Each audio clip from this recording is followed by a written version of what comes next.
How's it going, you guys? Welcome to another video about Lost Judgment.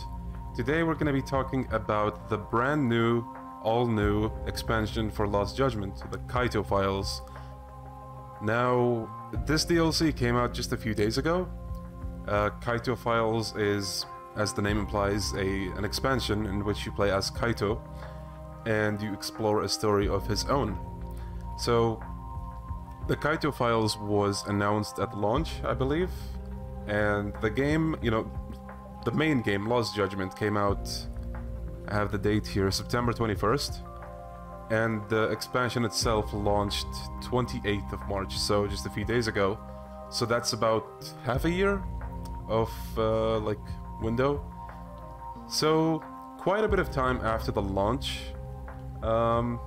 And the DLC is priced at $30. Now, like I said, this is a brand new expansion. You play as Kaito for the first time. A brand new story, brand new characters. They also introduce, Kaito's own fighting styles. Spoiler alert, mostly recycled. Anyway, now the main questions when it comes to this is, well, the expansion is $30 whole. That's half the price of the main game. Are we gonna get our money's worth out of this? Or is it all, I don't know, just to look fancy? The short answer is, I don't think it was worth the money. But I still enjoyed it. In other words, I think this should have been cheaper. So, why is that? Now let's dive into several of the aspects about this DLC. So, when it comes to gameplay, I'm gonna start with the gameplay. With the gameplay, I didn't dive too much into the minigames, so I don't know what options exactly Kaito has compared to Yagami. Although I did play darts with a couple of the story characters. It wasn't mandatory, I just did it because why not? And that's about all that I did. So I will be talking about the combat for the most part. Now, when it comes to combat, like we said, Kaito has two fighting styles, Bruiser and Tank. Bruiser is pretty much a recycled brawler fighting style from Kiryu in Yakuza 0, while Tank, as you might have guessed, is almost exactly like Beast, also from Kiryu in Yakuza 0. Now, when it comes to these two fighting styles, one of the main things you'll probably be thinking about is just how much variety do they have? How many moves do they have? And unfortunately, I regret to say this, but it's not much. Prior to playing this, a friend of mine told me that the gameplay gets repetitive, really quick. And I was hoping maybe he was in a way exaggerating, maybe there's some stuff he didn't unlock yet, maybe there's some stuff he wasn't thinking of, but no, it is unfortunately a harsh truth.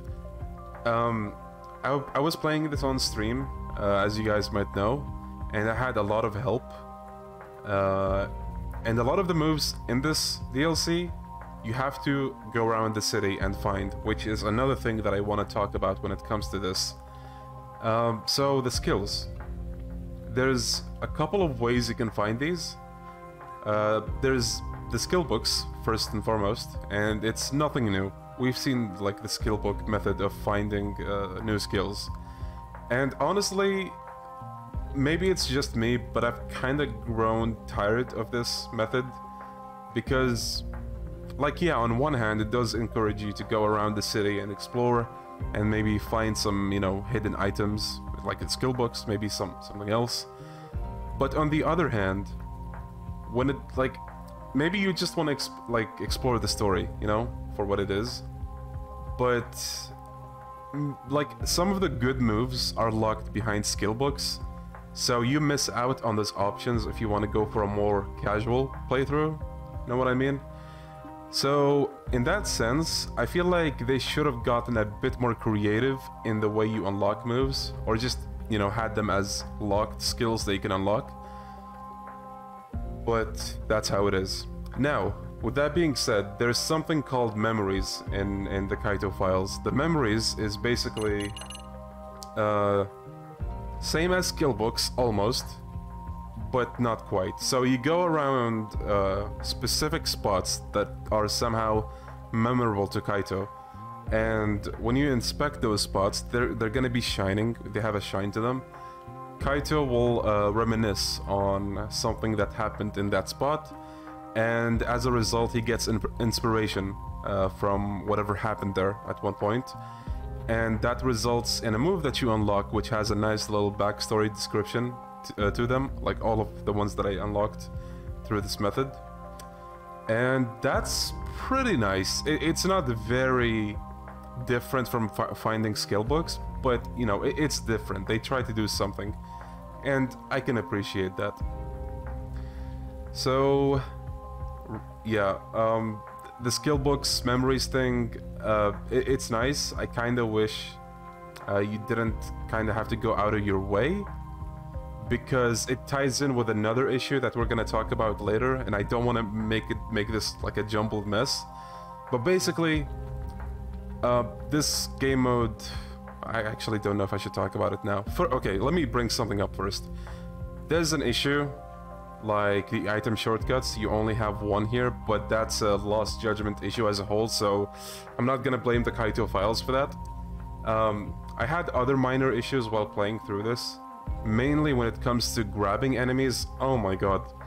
So Bruiser style does not have a grab like we know it. You grab someone and then you have options. No, if you grab someone in Bruiser, Kaito's automatically gonna throw the opponent. But then with Tank, that's where you have the normal grab as we know it, which allows you to, you know, go to a wall, do a heat action, that kind of thing. So I do feel like that's one thing that I didn't like about Bruiser, especially because the grabbing itself is janky. I had a lot of this in the stream. I don't know if it's the grab hitbox, I don't know if it's some kind of enemy armor, I don't know, but it wasn't fun. Like, you just want to grab them and do a wall heat action? Well, fuck you. You're gonna have a tough time doing that for the most part. At least I did. So yeah, there's that. And then I also had a small issue several times, unfortunately, with bosses, in which I would do the dodge when they were gonna do the mortal attack, but then my prompt just disappears. It feels, you know, unsatisfying, because it's like, well, I dodged this move to get the reward, which is, you know, the mortal reversal, and you just take it away from me. So in that sense, I do feel like there's some polishing to be done that they didn't really perfect there. It was a minor thing, but I did still think about mentioning it, so there we go. Other than that, like when it comes to gameplay, just a bit away from combat, there are collectibles. There's multiple ways they have you put the investigation tools to use in this. And I think it's called, what, Kaito's primal senses or something. You sniff stuff, you look at stuff, and you just listen to stuff instead of using the tools that Yagami has. And using those, you find accessories around the city and items, that kind of stuff. You find Matsugane family crests. And I think if you unlock all of those, I heard there's a secret boss. And I think you also unlock some moves doing this, which I didn't get all of them in my first playthrough. I am thinking of going back and seeing who this mystery secret boss is. I hope it's gonna be worth it, knowing how this DLC was in general. But yeah, this takes us now to our next topic, which ties in with what I was saying earlier. So, it's so disheartening, but this DLC does not have Premium Adventure or New Game Plus. If it had one or the other, that might have made me a bit more lenient on this DLC, but it has neither. And it just makes no sense, because this is a, what, like 10-hour DLC? And it's a, you know, it's more fleshed out than something like the Majima Saga, which was free. This is $30. You'd think a side story where you have like two fighting styles would have, you know, some form of replayability. I know, like, it's not the main story, but it's something. You expect it, or you hope that it has premium adventure, but it doesn't. And I think that's part of the reason why I found skill books in this DLC to be annoying a little bit, because in the main story, like, yeah, it's a main story. It's the main course. You play as Yagami, there's a lot of shit you could do. It's whatever, you know, I don't really mind it there. But in this, it's an expansion, and on top of that, you expect me to find most of the like, a lot of the skills are hidden behind those skill books. That's the issue, you know what I mean?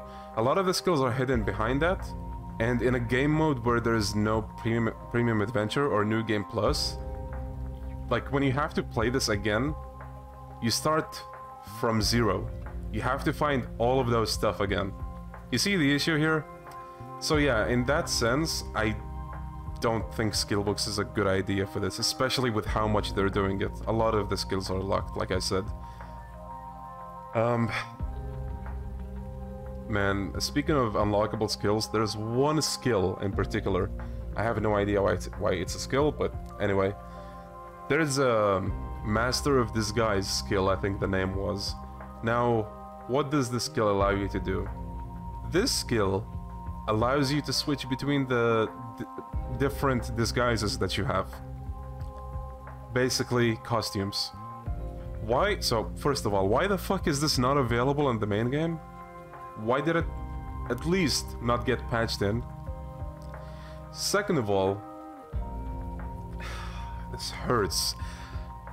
You give Kaito costumes, or the ability to switch between costumes. Like, you can even go to stores and buy costumes. You give him this in a game mode that doesn't have premium adventure or new game plus. How the fuck does that make any sense? And then to top all of this as well, you get this skill before the final boss. So it's like, why the fuck does it matter at this point? Like, yeah, I know, it's at a point where you can save and go explore freely and do whatever you missed, but still, it just, I don't know, it baffles me. Like, I feel like anything I'm gonna say about this going forward is gonna be just me repeating myself, so yeah, I think I'll stop at that. So, another thing that I did not like about the DLC. $30. One dynamic intro out of every story boss that you fight. Like, the Majima Saga was free, you didn't have to pay for it, and it gave us the best, well, not the best, one of the best dynamic intros in the entire series. So, for a DLC that's $30, I definitely expected, I don't know, at least 2 dynamic intros that are good. Like the one that we got in the Kaito files, I'm not, you know, don't worry, I'm not gonna spoil who it was for, but the one dynamic intro that we got was not even really that explosive in my opinion. It's good, but I don't think it's in the same tier as the one in the Majima Saga, sadly, in a DLC that you have to pay for, once again. So, yeah, the issues, like, most of my issues with this DLC are minor, but they keep stacking up so fucking much, and it leads us to just a whole lot of complaints. Even though I did enjoy this DLC, I'm just gonna say that. I'm gonna say it again probably later. This DLC is good. I did enjoy it. It's just, you know, half a year of wait and $30, I expected more. Again and again, not just about dynamic intros. I will probably say this again even later. $30, half a year, I expected more dynamic intros. Anyway. There's another very specific issue that I had. It was towards the end. It was at one of the bosses at the end. I'm just gonna put it that way without saying too much. So, until that point, you actually have traditional QuickTime events like we used to know them, one button prompt. Unlike the main game where, you know, you have these fucking chain QuickTime events that had mixed reception. Oops, sorry about that. Had to go pick up an order. Anyway, what I was saying. So, quick time events. Up until this boss that I'm talking about, you were using the traditional quick time events as we used to know them. But for some reason, in this particular boss fight, they decide to go back to the multi-quick time events that, again, people had a controversial opinion about in the main games. And what do you know? If you fail it, it's gone. And prior to that point, I think at least one quick time event, I failed it. And much like how the main story handles it, if you fail a quick time event, the boss will replenish his HP, and you get to do it again.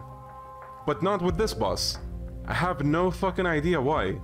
So they surprise you with multi-quick time events, like on the same screen, after having you go through traditional quick time events, and you don't get to repeat it if you failed.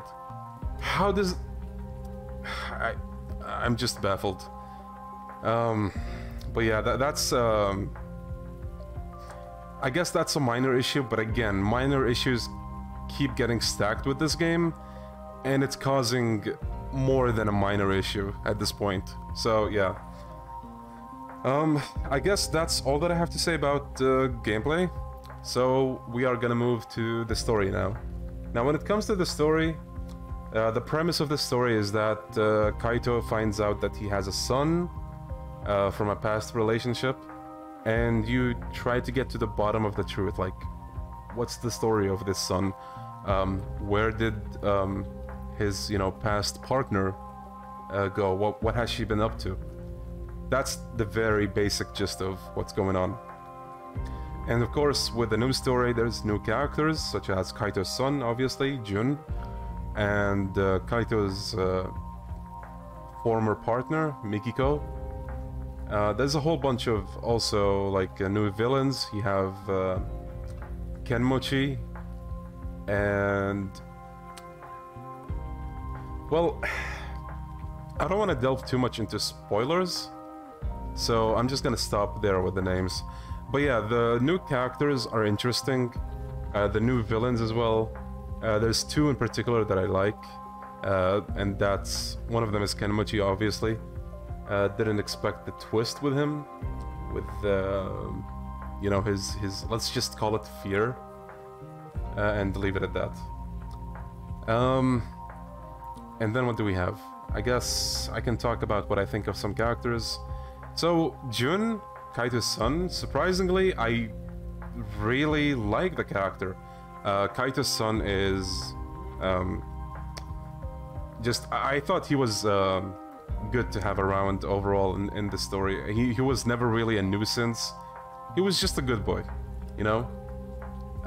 his design I do also like, that kind of punk rebel son looking character.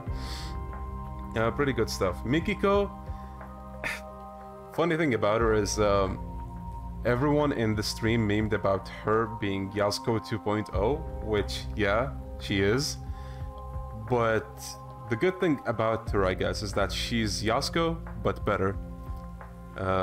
If you're not familiar with who Yasuko is a character in Yakuza 4, and I have yet to see someone that loves Yasuko, so let's put it that way.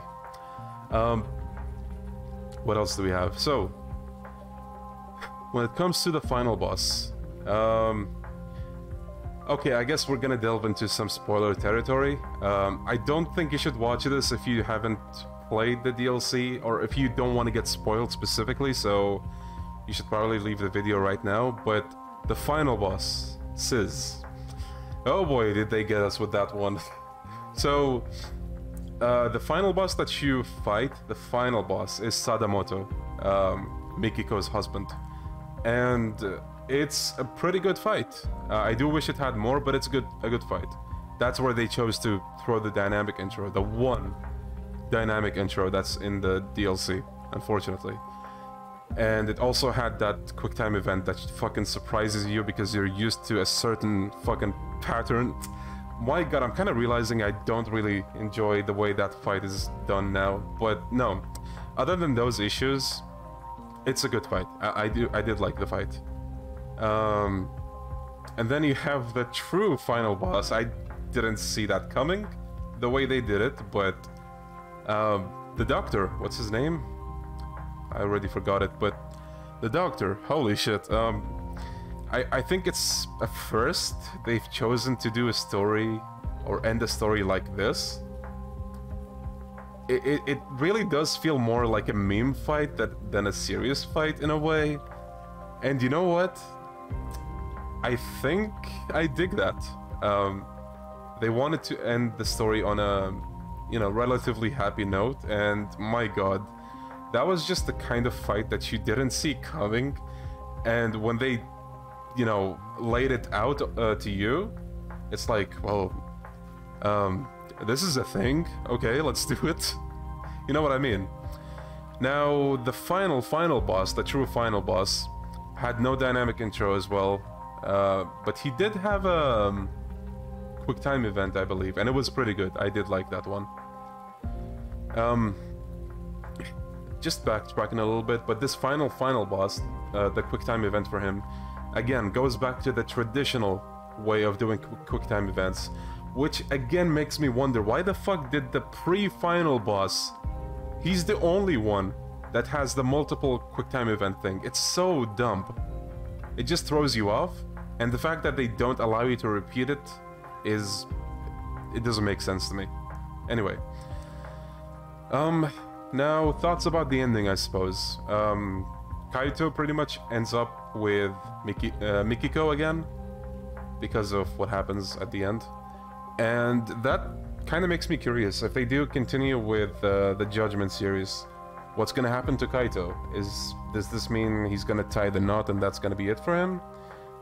That's gonna be interesting to see. I don't know how that's gonna work, but yeah. I mean, it's an okay ending. It's good. Certainly not what I expected, so that's probably why I'm kind of speechless. But yeah. Story was okay, like I said. I just wish they gave gameplay a bit more love, because yeah, dynamic intro, one dynamic intro for $30. The gameplay issues that I mentioned, yeah, yikes.